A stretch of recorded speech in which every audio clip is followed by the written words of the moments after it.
Ladies and gentlemen, today I'm going to show you how to properly bread fish. The process is the same whether you're using fish, chicken, or shrimp, or pickles if you want to bread pickle and fry them. Over here I have 2 pounds of yellow perch. In this container I have 1 cup. It's a 50-50 mixture of cornstarch and flour. You can use straight flour if you want. I just like to add the cornstarch for a little extra crisp. In this container I have 2 eggs, and I've made an egg wash with a little bit of about a tablespoon of water. Here I have a cup of breadcrumbs that I've mixed with about a tablespoon of parsley. You're going to want a pan for putting your finished product on. I shouldn't say your breaded product. You're going to want a pan with some oil, a high heat oil, so like a canola oil or a vegetable oil. If I'm doing chicken, I like lard or shortening. Then you're going to want a container or a tray to put your actual finished product in. You're going to want a scoop for removing the items, or a set of tongs for removing the items. And you're going to need a thermometer as well. When I start cooking, you're going to see my thermometer, but I just dropped mine on the floor and broke it. So we're going to have to wait to see that. Alright, so my fish has been patted dry. I'm going to put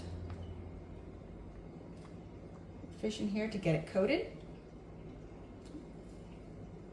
I'm going to put it in the egg wash.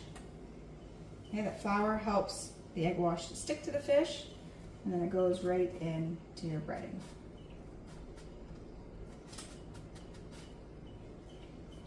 You can double back if you wanted to do a double dredge, but it's not necessary.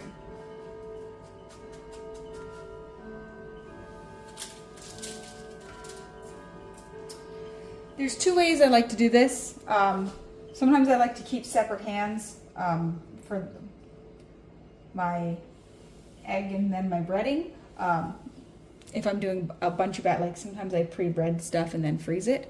If I'm going to cook, if you leave your fingers a little bit bready like this, or leave that batter on it, when you place the fish or the chicken or whatever you're cooking in the oil, it kind of adds that protective coating. So oil that you're cooking with is going to be about 370 degrees.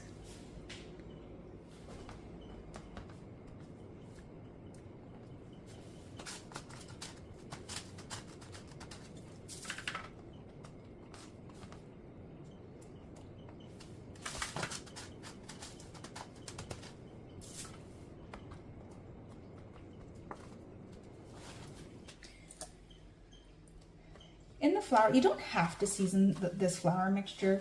I do sometimes. I mean, it doesn't really make a huge difference whether you do or you don't. In this one, I have ½ a teaspoon of pepper, ½ a teaspoon of salt, and I have ½ a teaspoon of cayenne pepper.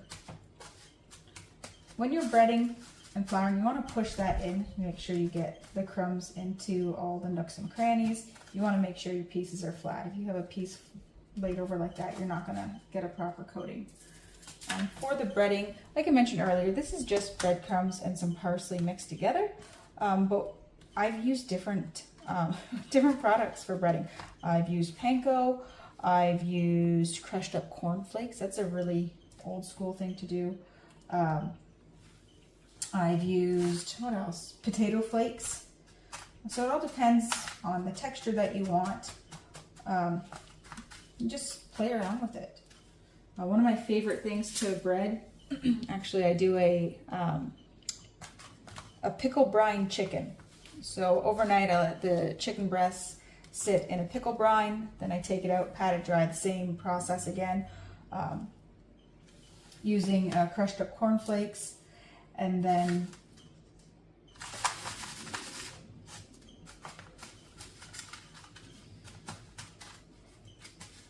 obviously you deep fry that. Again, this little coating on your hands, if you're going to be deep frying right away, that's going to protect your fingers in the oil. Some people like to do the 3-step process and then right into the oil. So again, that's going to protect your fingers from oil splashing up. If you want, you can actually make your fish ahead of time.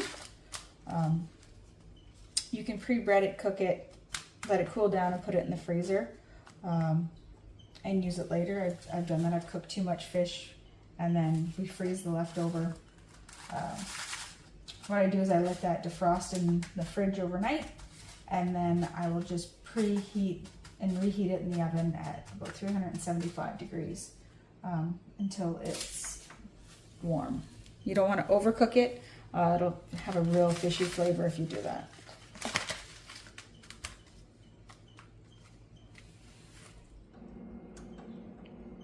All right, ladies and gentlemen, I'm getting ready to do the deep frying portion of the fish. Again, meat thermometer, you want a candy thermometer, all metal. You don't want plastic, that will melt. You're looking for 375 degrees, or about 190 degrees Celsius. I like to preheat this at a medium-high temperature, not too high of a temperature. And you put it at full blast or that maximum temperature, you're increasing your odds of too high of a temperature. Let's see, you just want to place it in. You don't want to drop it in. If you just drop that in, that's going to splash up at you. Okay. If you're deep frying on a gas range, that could become potentially hazard because of the flame. Okay. So you're just placing these in nicely. And you don't want to overload your pan. If you overload your pan, you're going to decrease the temperature, and then you'll get soggy product. Okay, so that's the idea of having a proper temperature. When you reach that 375 degree temperature, when you put that fish in or that chicken in, what happens is that hot oil will cook the outside. Well, I shouldn't say cook it. It seals the outside, and then it continues cooking. If you put product in a oil that is too cool, it's going to get soggy. So if you're at a restaurant and you're getting soggy fries or a soggy chicken, that's because the oil wasn't hot enough. Okay? Again, you can use a basket or you can use tongs. Again, you're going to want to use metal. You don't want to use plastic in this situation.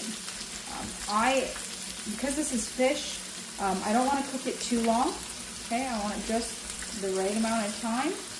Okay, chicken, you're going to use a meat thermometer to make sure that you hit the correct internal temperature. Okay, these are nice thin pieces. They only need a couple of minutes. I'm looking for that nice golden brown color.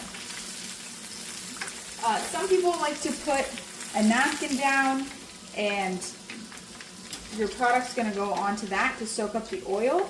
I like to put mine on a rack to let any of that excess oil drip off. Again, you're going to want to use a high heat oil. Okay, you're going to watch your temperatures. Again, we're just gently placing in. Okay, we're not putting too much product in the pan at one time.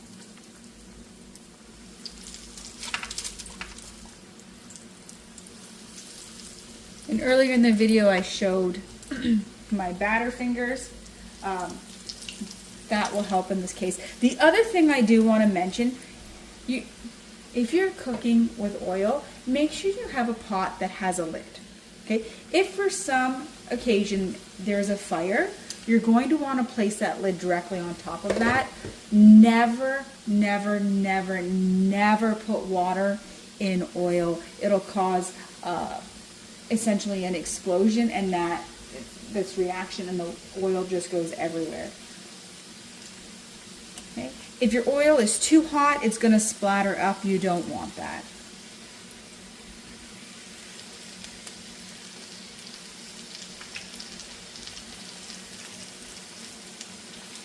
You can flip them over partway through.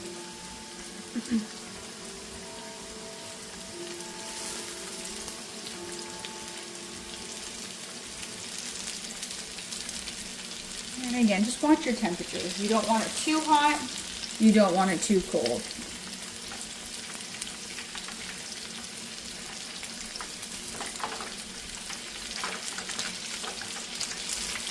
If you've never used oil before, it may be a better idea to use a taller pot. Okay.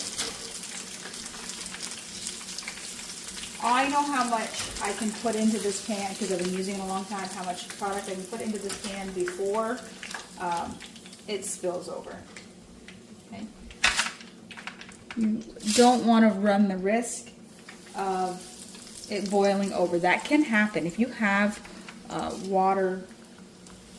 Deep fried pickles is a good one. If you're making deep fried pickles, there's a lot of moisture in them, so these bubbles here can actually bubble up more because of that, and then it'll boil.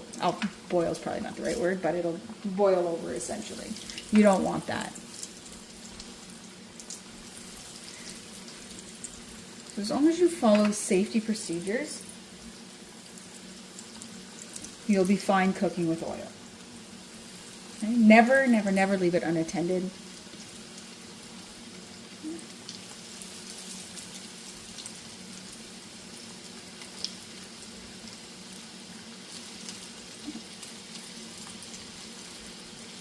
One thing I did actually forget to mention, when you're taking it out, just give it a little bit of a shake over top. You want to minimize the amount of oil dripping, right? Again, if you're working with a gas range, that's going to be a little bit different. You don't want that oil dripping near that flame because you're going to have a flame up, and it can be potentially dangerous. So again, just shake it. No, not shake it, just shake it gently. All right, so we have all the fish cooked up. So what do you do with it? Fish and chips. I personally made fish tacos. You can put whatever you want on them. And I like to make them small. So on this one, I have a dill coleslaw. Obviously the perch. I have a little bit of avocado. And then I have a lime creme fraiche with some cilantro. So you can eat your fish however you like. Bon appetit.